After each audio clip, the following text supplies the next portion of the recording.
Bismillahirrahmanirrahim. Pada suatu hari Rasulullah SAW ditemui oleh malaikat Jibril. Rasul pun bertanya, "Ada apa wahai Jibril?"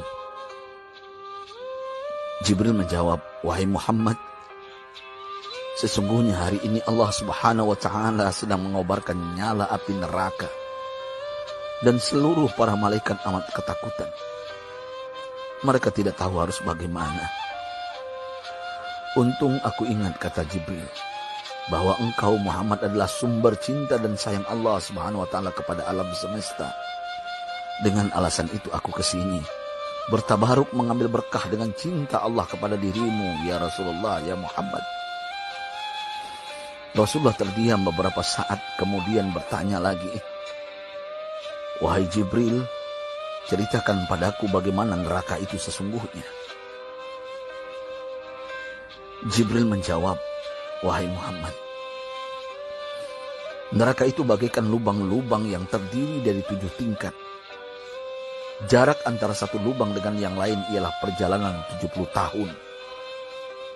Lubang paling bawah adalah lubang yang paling panas." Nabi SAW meneruskan pertanyaannya, "Lalu siapakah penghuni lubang-lubang neraka itu, wahai Jibril? Sampaikan kepadaku, Jibril." Jibril menjawab, "Lubang yang paling bawah diciptakan untuk orang-orang munafik. Lubang yang berikutnya untuk penyembah berhala. Lalu untuk penyembah bintang dan matahari." Jibril terus menerangkan penghuni tingkatan neraka hingga lubang yang kelima, tempat umat Yahudi, dan yang keenam dihuni oleh umat Nasrani. Setelah menjelaskan penghuni 6 tingkatan neraka, Jibril diam cukup lama. Rasulullah SAW penasaran dan bertanya kepada Jibril, "Wahai Jibril, siapakah penghuni neraka yang ke-7?" Jibril diam saja tidak menjawab.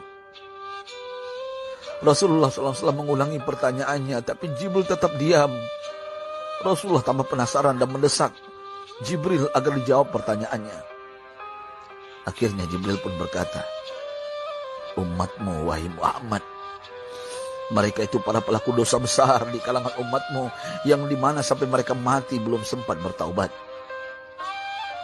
Mendengar jawaban Jibril, Rasulullah langsung jatuh pingsan. Jibril merangkulnya dan meletakkan tubuh baginda di atas pangkuannya. Tak berapa lama Rasulullah SAW sadar dan langsung menangis bersimbah air mata dengan terisak-isak. Rasulullah mempertegas pertanyaannya, "Wahai Jibril, apakah benar ada di antara umatku yang masuk neraka?" Jibril menjawab, "Benar, wahai Muhammad, pelaku dosa besar di antara umatmu yang belum bertaubat." Setelah itu Rasulullah menghadap kiblat dan sujud kepada Allah dalam isak tangisnya. Sesekali dengan suara pelan beliau membisikkan kata-kata, "Ummati ya Rabb, ummati, ummati, ummati." Beliau SAW tidak mengangkat kepalanya dalam keadaan seperti itu selama 3 hari 3 malam.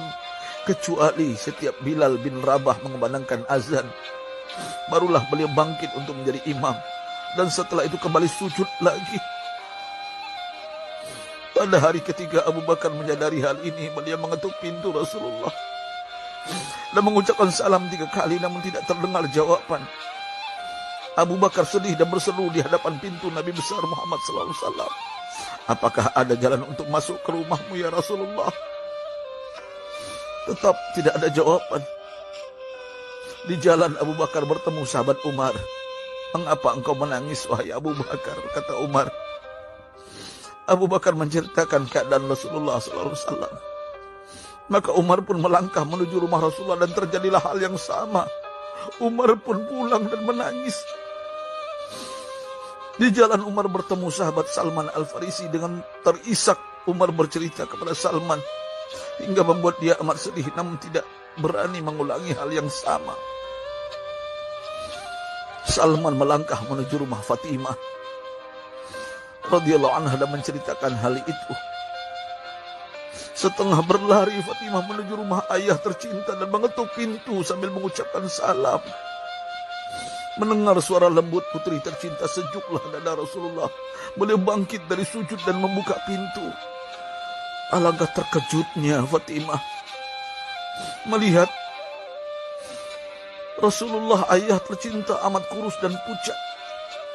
Fatimah memeluknya lalu menangis. Wahai ayah, apa yang terjadi? Mengapa engkau amat sedih seperti ini? Rasulullah kembali menangis dan berkata dengan suara lirih, wahai Fatimah, belahan jiwaku, bagaimana mungkin aku tidak sedih sedangkan Jibril mengatakan akan ada kelak umatku yang akan masuk neraka. Subhanallah, betapa besar cinta Rasulullah kepada kita umatnya. Sahabatku, Rasulullah mencintai kita.